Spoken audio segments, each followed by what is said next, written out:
Like most of the major markets around the world, the FTSE 100 was down today, 101 points at 62.66. I'll give you a full roundup in 20 minutes' time. Now, Topshop and Topman look like they've moved a step closer to collapse after rejecting an offer of an emergency loan. Mike Ashley's Frasers Group had been willing to lend Sir Philip Green's Arcadia £50 million. Administration would put 13,000 jobs at risk. Let's speak to Alfie Stirling, who's chief economist at the New Economics Foundation. I mean, this is only a matter of time before it collapses, isn't it? It certainly doesn't look good at the moment, and it's important here, I think, to step back and realise that this is not just a result of the pandemic. I think, the effects of COVID-19 on retail, on the high street, have certainly made this situation worse for Arcadia Group. But this has been a long time in the making and part of a long-term trend of declining high streets, and that's why it does need a much deeper, more structural response in terms of policy than simply trying to fight fires as and when our high street names get into difficulty. Why do you think they've rejected Mike Ashley's loan?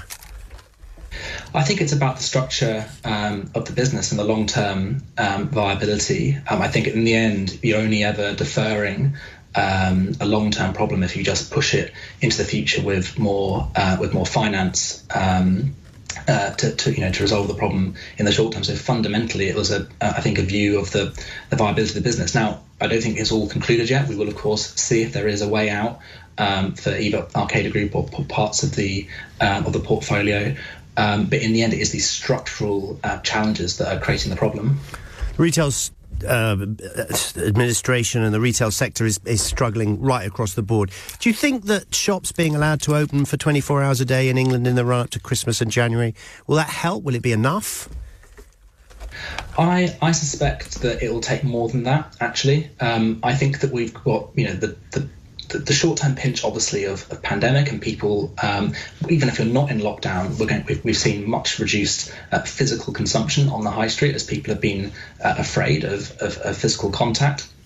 But of course, you've also got huge increase in online sales, the efficiency of online retail, and I'm not convinced whether just increasing opening hours, policies that sort of move around the edges are going to be sufficient. I think fundamentally we do need to start thinking about a reimagining of what we use our high street for. What is it that physical contact, physical connection between people is most attracted to on the high street, and which will be useful in an economic sense beyond just retail consumption.